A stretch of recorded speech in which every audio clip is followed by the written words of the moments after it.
Assalamualaikum warahmatullahi wabarakatuh. Selamat pagi, siang, sore, dan malam rekan-rekan semuanya.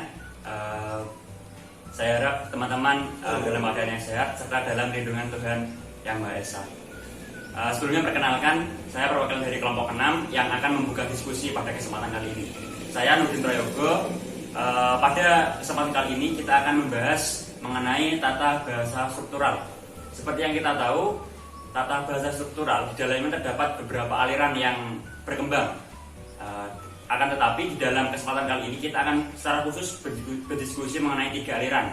Yang pertama adalah aliran Wirthian, yang kedua adalah aliran sistemik, yang ketiga adalah aliran struktural Amerika. Nah, pada kesempatan kali ini saya tidak sendirian. Saya akan ditemani 4 rekan saya. Yang pertama yaitu Ilal Janati Zumaro, yang kedua ada Rani Oktaviani, yang ketiga ada Nurul Islamiyah, dan yang keempat ada Aldi Aji Purwanto. Nah, kemudian apa yang akan kita diskusikan pada kesempatan kali ini? Tentunya yang pertama kita akan mempelajari mengenai aliran Wirthian. Yang kedua kita akan mempelajari mengenai aliran sistemik, dan yang terakhir atau yang ketiga kita akan mempelajari mengenai aliran struktural Amerika. Nah, yang di dalam aliran Wirthian itu sendiri terdapat beberapa poin-poin atau sub-bahasan yang nantinya akan kita diskusikan. Yang pertama mengenai tentunya teori dari teori Wirt atau teori yang dikemukakan oleh penemu dari aliran Wirthian yaitu John Rupert Wirt. Yang kedua yaitu mengenai konteks sosial dan teori makna. Nah, yang ketiga yaitu ada mengenai teori fonologi prosodi. Nah, ini adalah teori yang mungkin cukup kita ketahui adalah teori yang sangat terkenal di dalam aliran Wirthian itu sendiri. Yang ketiga ada kolokasi. Nah, ini kolokasi nanti kita akan coba diskusi mengenai bagaimana pemaknaan di dalam sebuah bahasa. Dan kemudian yang terakhir dalam aliran Wirthian itu ada mengenai contoh dari penerapan aliran Wirthian di dalam kehidupan sehari-hari. Nah, yang kedua kita juga berdiskusi mengenai aliran sistemik.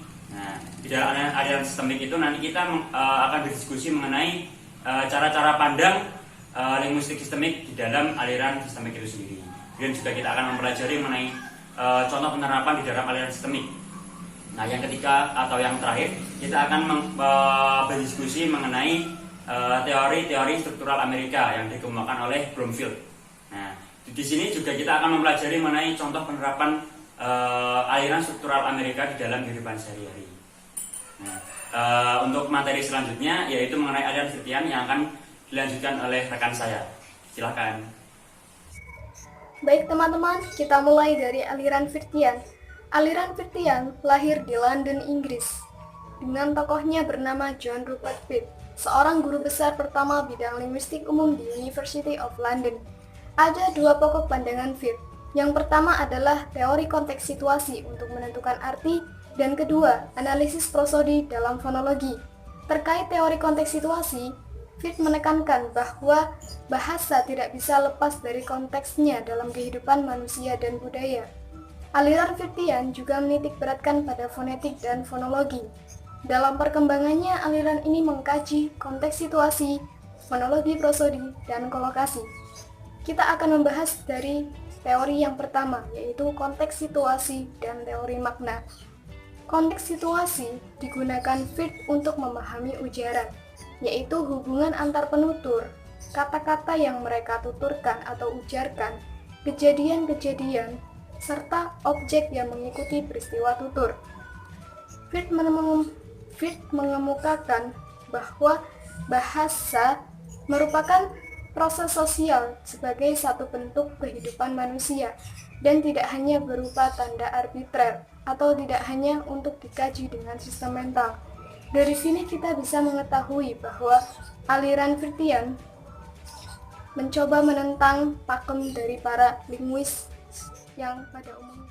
Terkait teori makna, Wirt mengemukakan bahwa makna merupakan hubungan antara unsur pada satu tingkatan dengan konteks unsur itu pada tingkatan yang sama. Wirt juga mengemukakan bahwa makna merupakan pusat dari pengkajian bahasa. Teori yang kedua adalah fonologi prosodi, yaitu suatu cara menentukan arti pada tataran fonetis. Fonologi prosodi terbagi menjadi 2. Yang pertama adalah satuan-satuan fonematis, yakni satuan segmental berupa vokal dan konsonan.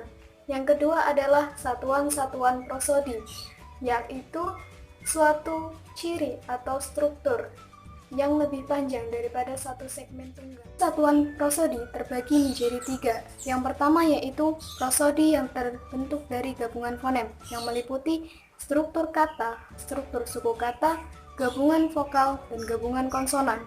Yang kedua adalah prosodi yang terbentuk dari sendi atau jeda. Sendi dalam yaitu ditandai dengan tanda plus pada suku dalam kata. Sendi luar ditandai dengan tanda garis miring 1 antar kata dalam frasa, garis miring 2 antar frasa dalam kalimat, dan tanda pagar antar kalimat dalam wacana. Yang ketiga adalah prosodi yang realisasi fonetisnya melampaui yang lebih besar daripada bunyi suprasegmental. Dalam hal ini meliputi tekanan atau stretch, nada atau pitch, dan jeda atau persendian. Teori yang ketiga yaitu kolokasi. Firth merujuk 2 kolokasi untuk menerangkan makna. Yang pertama adalah kolokasi gramatikal, yaitu gabungan kata yang terdiri atas kata dominan, misalnya nomina, adjektiva, atau verba dengan kata depan. Misalnya, berasal dari, bergantung pada, terdiri atas. Kemudian yang kedua yaitu kolokasi leksikal. Kolokasi leksikal merupakan gabungan kata yang terdiri atas nomina, verba, adjektiva, adverbial. Contohnya, kita tidak mengatakan membuat kesimpulan, tapi menarik kesimpulan. Kita juga tidak mengatakan menanak beras, tetapi menanak nasi. Kolokasi ini sifatnya dinamis, bergantung pada perkembangan bahasa itu dan kreativitas pengguna bahasa itu sendiri. Oke, rekan-rekan semuanya.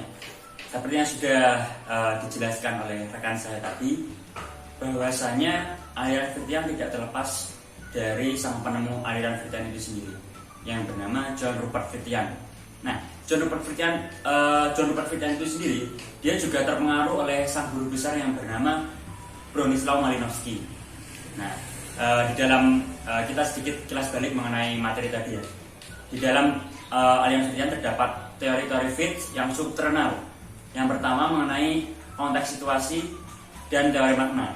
Yang kedua mengenai teori fonologi prosodi yang sangat-sangat terkenal. Kemudian yang ketiga mengenai kolokasi. Nah, kelompok kami pada kesempatan kali ini mencoba memberi pandangan mengenai contoh yang mungkin bisa diaplikasikan ketika kita berkaca pada aliran Firthian. Nah, kita coba kilas balik lagi mengenai pengertian dari fonologi prosodi.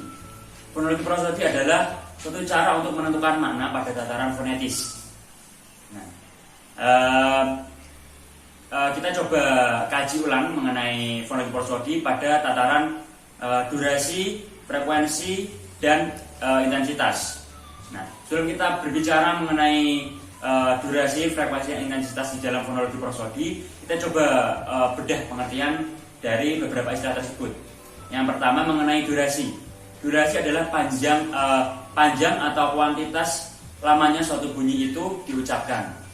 Nah, kemudian yang kedua ada frekuensi. Frekuensi adalah tinggi rendahnya suatu tuturan atau tinggi rendahnya bunyi tuturan. Nah, yang ketiga ada intensitas. Nah, intensitas ini berkaitan dengan kelantangan atau penyaringan seseorang dalam menghasilkan suara. Nah, kita masuk ke contoh yang coba kelompok kami aplikasikan. Kita ambil contoh ketika ada mahasiswa dari Papua, kemudian ada mahasiswa dari Sulawesi, dan ada mahasiswa dari Jawa. Mereka mencoba membacakan sebuah kalimat. Kalimatnya seperti ini.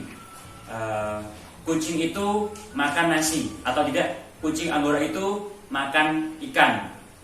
Nah, berdasarkan teori fonologi prosodi, dalam pengucapan kucing Anggora itu makan ikan, terdapat makna yang sama, tapi di dalam durasi atau frekuensi dan intensitas bisa saja berbeda karena terpengaruh mengenai etnis, kemudian juga terpengaruh mengenai jenis kelamin.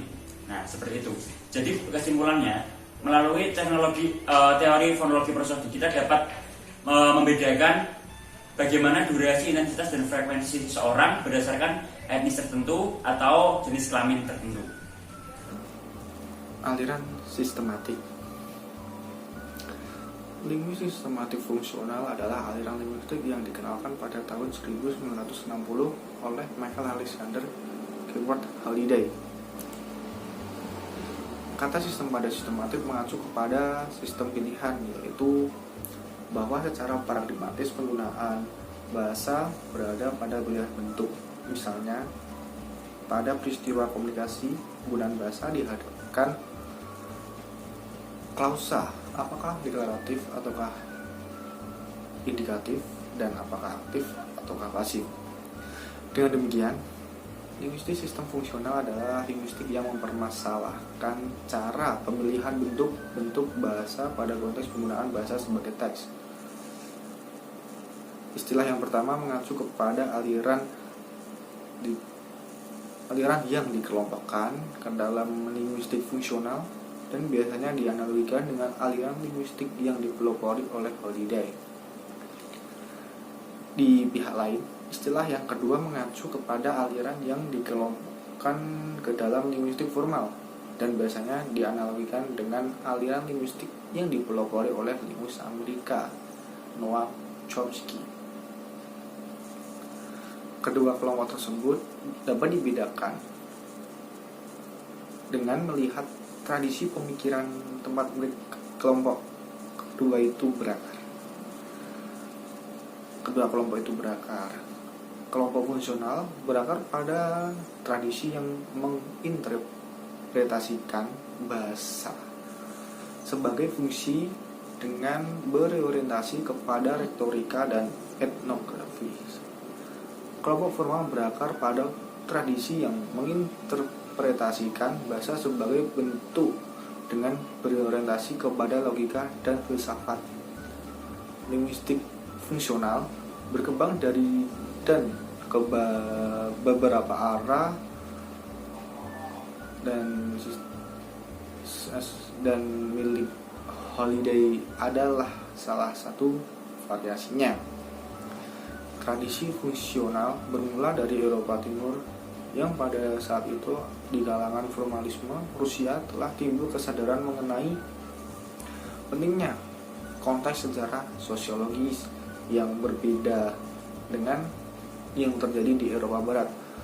Formalisme Timur ini berpengaruh kepada aliran fungsionalisme Moskow. Terdapat beberapa linguistik fungsional yang menurut Tomlin dapat dikelompokkan menjadi 4 sumber atau 4 besar, yaitu kelompok linguistik fungsional Halliday, kemudian kelompok linguistik fungsional Praha yang dipelopori oleh Francis Denis, dan kelompok linguistik fungsional Eropa terutama berkembang di Belanda dan Belgia yang dipelopori oleh Simon. Dan terakhir, kelompok linguistik fungsional Amerika Utara yang dipelopori oleh Talmy Gifford. Untuk lebih memperjelas pemahaman tentang aliran sistemik, saya akan menjelaskan tentang 5 pokok pandangan dari aliran sistemik ini. Yang pertama yaitu memberi perhatian penuh pada segi kemasyarakatan bahasa, terutama pada fungsi dan penerapannya di dalam bahasa. Yang kedua yaitu mengutamakan ciri-ciri bahasa tertentu beserta variasi-variasinya, tidak atau kurang tertarik pada semestaan bahasa. Yang ketiga yaitu mengenal adanya gradasi atau kontinum. Gradasi merupakan pola yang memperlihatkan keteraturan yang makin meningkat pada kelas kata, sedangkan kontinum merupakan rangkaian. Terkadang batas butir-butir bahasa tidak bisa dilihat dengan jelas, seperti misalnya bentuk-bentuk gramatikal dan bentuk yang tidak gramatikal. Nah, dengan adanya gradasi atau kontinum ini, batas butir-butir bahasa akan dilihat dengan jelas. Yang keempat yaitu menggambarkan 3 tataran utama bahasa.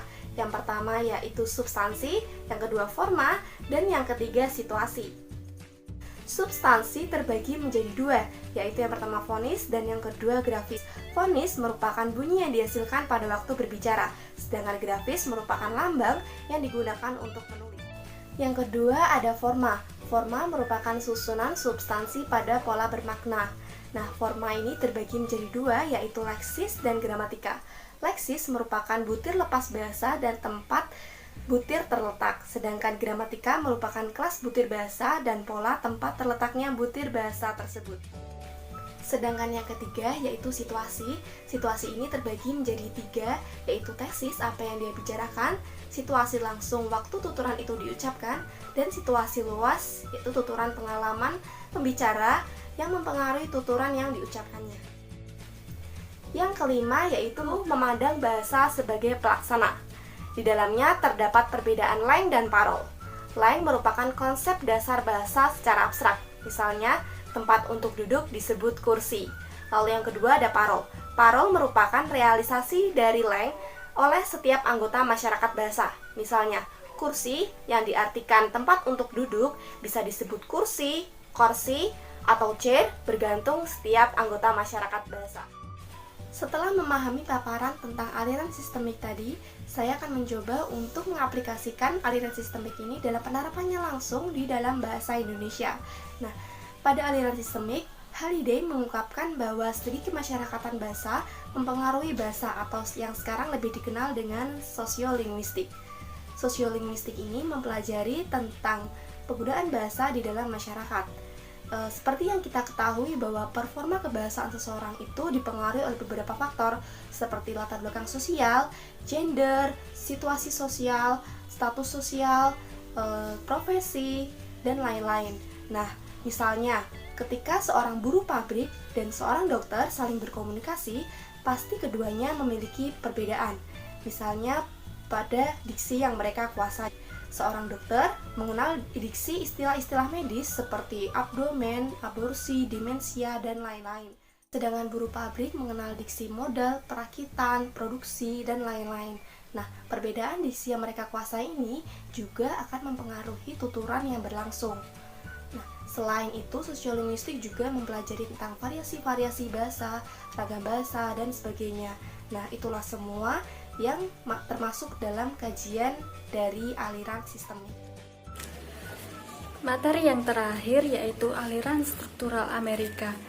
Pada tahun 1930 sampai akhir 1950-an, aliran linguistik yang paling berpengaruh adalah aliran struktural yang dikaitkan dengan linguis Amerika yaitu Bloomfield. Leonard Bloomfield sendiri terkenal karena bukunya yang berjudul Language pada tahun 1933. Linguistik Bloomfield berangkat dari psikologi tingkah laku atau behaviorisme yang dominan di Amerika sejak 1920. Teori-teori Bloomfield kemudian dikembangkan oleh murid-muridnya yang disebut dengan distribusionalisme yang mendominasi linguistik Amerika sampai tahun 1950. Sistem pada dasarnya menyangkut masalah distribusi, yaitu dapat tidaknya pengganti suatu konstituen tertentu dengan konstituen lainnya. Misalnya pada kalimat dia mengunjungi ibunya. Nah, konstituen dia dalam kalimat tersebut dapat diganti dengan anak itu, Ali, mahasiswa itu, dan sebagainya. Konstituen mengunjungi dapat diganti dengan konstituen mengikuti, menyapa, dan menggendong. Tetapi konstituen dia tidak dapat diganti dengan konstituen berlari, marah, meja itu. Begitu juga dengan konstituen mengunjungi tidak dapat diganti dengan konstituen orang itu, sering maupun tetapi. Kaum struktural Amerika juga berteguh hati untuk menentukan sistem yang menyeluruh dan dapat berdiri sendiri. Pendekatan ini struktural. Maksudnya bahwa bahasa sebenarnya terdiri atas urutan-urutan morfem yang terdiri atas urutan-urutan fonem walau dalam level yang berbeda. Menurut Bloomfield, fonem-fonem itu dapat didefinisikan secara fisik. Penerapan aliran struktural Amerika dalam menjelaskan struktur menggunakan prinsip analisis unsur langsung atau immediate constituent yang dalam linguistik di Indonesia lazim dikenal dengan unsur bawahan terdekat atau unsur bawahan langsung. Aliran struktural Amerika memandang bahasa sebagai satuan-satuan yang dipilah atas dua kategori, yakni satuan fonologis yang mencakup fon dan fonem, dan satuan gramatikal yang mencakup morf dan morfem, kata, frasa, klausa, dan kalimat. Satuan-satuan tersebut berada dalam urutan hierarki yang penting artinya dalam analisis struktural Amerika. Dalam tataran morfologis, misalnya pada kata meluluh lantakkan, diuraikan menjadi me dan luluk lantakan. Unsur-unsur yang dihasilkan pada pemenggalan ini dinamai konstituen unsur bawahan. Demikian seterusnya. Urutan tersebut dipenggal lagi ke dalam unsur bawahan berikutnya yang lebih kecil. Luluh lantakan mempunyai unsur bawahan luluh dan lantakan yang juga terdiri atas unsur lantak dan kan. Pada tataran sintaksis, misalnya pada kalimat Yusuf bersembunyi di balik pohon, kalimat tersebut diuraikan menjadi Yusuf dan bersembunyi di balik pohon. Urutan tersebut dipenggal lagi ke dalam unsur bawahan lainnya yang lebih kecil, yaitu bersembunyi dan di balik pohon, dan seterusnya. Dari paparan materi di atas, dapat disimpulkan bahwa aliran Fitrian lahir di London, Inggris, dengan tokoh utamanya John Rupert Field. Aliran ini terkenal mengembangkan aliran prosodi, yakni cara menemukan tataran pada bidang fonetik. Lalu yang kedua, aliran sistematik. Aliran sistematik ini diperoleh oleh Halliday, seorang linguis yang lahir pada tahun 1925. Halliday mengambil pemikiran Ferdinand de Saussure tentang langue dan parole, yang juga menyatakan bahwa segi kemasyarakatan mempengaruhi bahasa atau yang saat ini dikenal dengan sosiolinguistik. Kemudian aliran yang ketiga yakni aliran struktur Amerika. Aliran ini dipelopori oleh Leonard Bloomfield. Aliran ini dimulai sejak lahirnya buku yang berjudul Language yang dibuat oleh Leonard. Aliran struktural Amerika juga dikenal dengan nama aliran taksonomi, yaitu bahwa harus ada unsur-unsur dalam membangun kalimat. Sekian presentasi dari kami. Mohon maaf jika ada banyak kesalahan. Terima kasih teman-teman. Tetap jaga kesehatan, tetap stay di rumah terlebih dahulu. Sekian, wassalamualaikum warahmatullahi wabarakatuh.